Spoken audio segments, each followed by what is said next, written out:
Él es especialista en esta materia, es economista, docente y especialista también en política pública. Mario, te saludo con mucho gusto. Hola, muy buenas tardes a todos, un gusto estar con ustedes. Muchas gracias. Bueno, queremos conocer cuáles son estos sectores económicos que están en recuperación. Por ejemplo, el día de ayer dábamos la información sobre este congestionamiento que se tuvo en el Aeropuerto Internacional de la Ciudad de México, así como otros aeropuertos que reportaron exactamente esta misma situación. Y que derivado, bueno, de lo que ha tomado como acción el gobierno, como decisión el gobierno federal, de no cerrar sus fronteras, de tomar una decisión completamente distinta a la de otros países, bueno, ha beneficiado a la industria de la aviación, y así podríamos citar otros ejemplos que también se han venido recuperando al final de este 2021. Mario, ¿qué nos dices? Sí, bueno, en primer lugar creo que el sector que se ha recuperado más rápido es la manufactura. Eso tiene cierta explicación en el sentido de que cuando los consumidores pues van postergando algunas compras, llámese automóviles, llámese electrodomésticos, pues es más fácil que en algún momento lo tengan que reemplazar y digamos que no se pierde tanto esas ventas, ¿no? La manufactura generalmente en una recesión pues rebota mucho más rápido por ese motivo, y México sabemos que tiene pues manufactura importante en la industria automotriz, aeroespacial, y también, por cierto, un componente que se ha expandido mucho tiene que ver con los dispositivos médicos, por obvias razones, ¿no? Por la pandemia. Pero, bueno, la manufactura no guarda la misma dinámica que otros sectores. Por ejemplo, los servicios. Contrario a la manufactura, los servicios, algunos servicios que no se consumieron en la pandemia, pues digamos que no se van a consumir dos veces, ¿no? Si no fuiste a un concierto de rock, es difícil que para reponer esa inasistencia vayas a dos conciertos de rock, ¿no? En algunos casos sí se podrá, pero en otros no. Digamos, por ejemplo, si tenías planeado unas vacaciones, pues quizá por efecto del calendario no vas a irte dos veces de vacaciones al año siguiente, ¿no? Entonces ese tipo de dinámicas pasan en los servicios, y en ese sentido, como tú comentabas, Mitzi, sí ha habido una recuperación en el turismo, particularmente en los últimos meses, donde hemos visto incluso pues este flujo intenso de visitantes en los aeropuertos, lo cual pues desde el punto de vista de la actividad económica, específicamente para el turismo, que fue el sector más afectado, es una buena noticia, ¿no? Sí, México en particular, y creo que incluso guarda mucha relación con cuáles fueron algunas de las economías más afectadas durante la pandemia, tiene un sector muy importante de turismo, un peso muy importante del turismo en su economía, ¿no? Incluso si nos vamos a Italia, a España, incluso Francia, fueron economías que también tuvieron una reducción importante de la actividad económica, en parte porque tienen un turismo muy pujante, ¿no? Entonces esa dinámica también la vimos en México, y la recuperación pues avanza, pero ha sido desigual, ¿no? No es lo mismo la recuperación de los aeropuertos que la llegada de cruceros, donde hay quizá un poquito más de reticencia, ¿no? Pero en general va avanzando, ¿no? Esto me parece bien importante, que dentro de un mismo sector hay áreas que sí se recuperan y quizá de forma más acelerada. Regresamos al ejemplo de la aviación, y hay otros que no se han recuperado así, que van de forma mucho más lenta. ¿Cuáles pudieron haber sido estas, pues pudiera decirse, estrategias, Mario, que implementó cada uno de los sectores, que implementó quizá cada una de las industrias para poder recuperarse, o no depende de ellos sino de otros factores? Bueno, en el caso, por ejemplo, específicamente del turismo, también está muy vinculado a otras actividades que a veces podríamos incluso parecerían esenciales, ¿no? Como es el consumo, por ejemplo, en restaurantes, ¿no? El consumo nocturno, pues en algunos casos, pues sabemos que involucra mucho lo que tiene que ver con alimentos. En ese caso específico, pues muchos estados, muchos municipios, pues han extendido, en la medida que las medidas sanitarias se han relajado por una disminución de casos, de defunciones, han extendido los horarios de operación de los bares y los restaurantes, ¿no?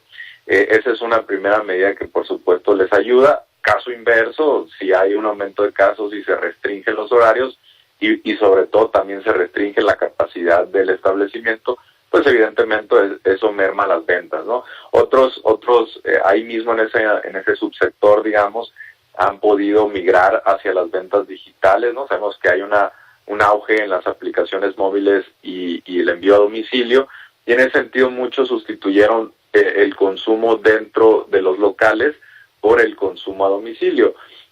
Pues sí, eso lleva a que aumente también la contratación de personas en el reparto de estos alimentos o de estos productos, pero pues también por otro lado eso implica que haya menos meseros, menos personal relacionado a ese servicio contratado, ¿no? Y también esto pues tiene impacto, por ejemplo, en las propinas, que es muy importante en ese subsector.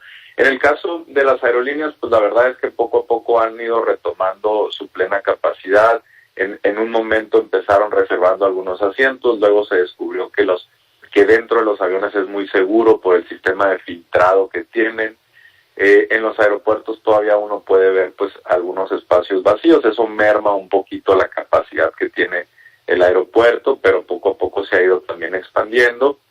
En el caso, pues mencionábamos el caso de los cruceros, ahí todavía no hay una plena recuperación, depende también mucho de la pandemia, de que se controle.